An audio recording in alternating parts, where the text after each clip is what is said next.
Alright, first topic ahead of us is dissecting cybersecurity's biggest threat: black hat hackers. Without them, cybersecurity wouldn't even need to exist. But we already know that not all hackers are bad.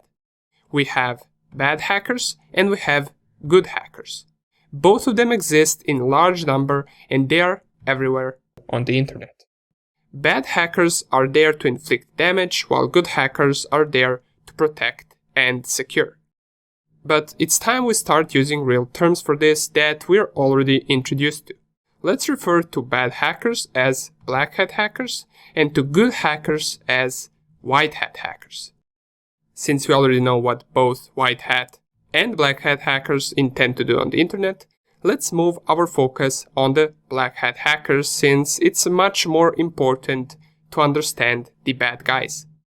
Let's dissect black hat hackers by their main motives as well as by their personality traits.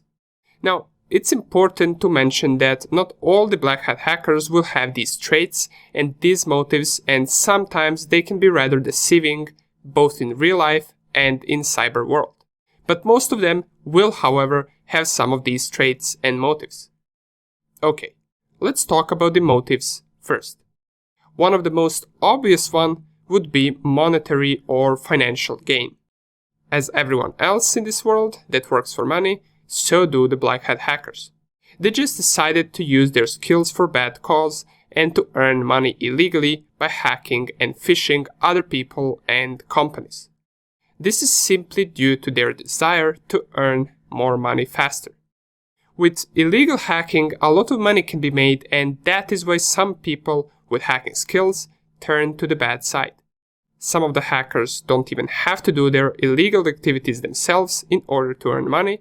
For example, they can code their own exploits and tools that they will later sell to other people on the deep web market who will later use it for illegal stuff.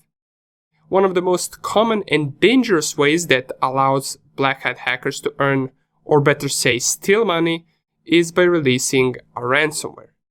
Now, ransomware is something that we will talk about rather soon, but it simply infects and encrypts the target's data and then asks for money in order to decrypt that data. Another motive that hackers have is simply to control things.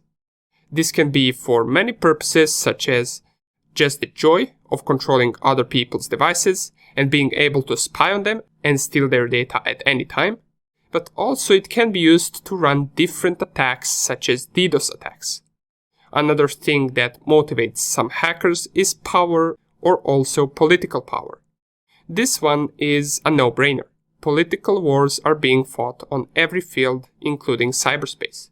Sometimes, even the country can be standing behind a strong hacking group and give them all the resources they need in order to run the attacks against other organizations or countries. This is not that uncommon, and later in the course we will mention some of the attacks that happened between different countries in cyberspace. And another common motive that some hackers have is simply to destroy everything they can. This destructive mode can be tied with some other motives, but it can also be the only motive out there. Some hackers are just not happy with the world and tend to destroy everything they can. Besides these, there are other motives as well, such as religious motives or greed and curiosity, but these ones are the most common. And just to mention that entire time, we're only referring to the black hat hackers. As far as coming to their personality traits, we can point out a few. Now, since crime is itself an act of rebellion against laws, we can say that most of the black hat hackers are rebellious.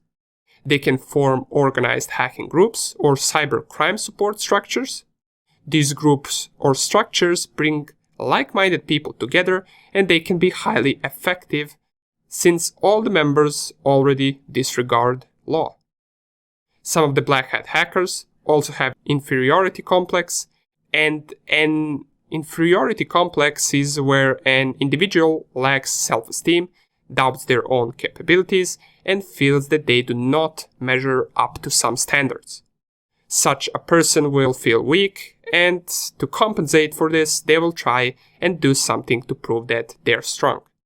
Some hackers have these social characteristics, and this makes them very dangerous. Another trait is that they can be radical. This mostly applies to cyber terrorists and hacktivists. Hacktivists are radical and will do anything to overhaul what they do not like. This can also be tied to political cyber war, but it doesn't necessarily have to. And another thing or trait that black hat hackers have is a lack of social support. This one is also common, but not always the case. In some research, this was stated. It was said that cybercriminals lack social skills, and as a consequence, they fail to associate with people who can give them the social support that they need. Okay, now that we dissected the black hat hackers, their traits and motives, we can move on to showing most common attacks that they perform and how they work. But before we do that, I just want to mention that there is another type of hackers which is called gray hat hackers. Gray hat hackers are neither white hat or black hat. The best definition of them is that a gray hat is a computer hacker or computer security expert who may sometimes violate laws or typical ethical standards, but usually does not have the malicious intent, typically, that a black hat hacker has.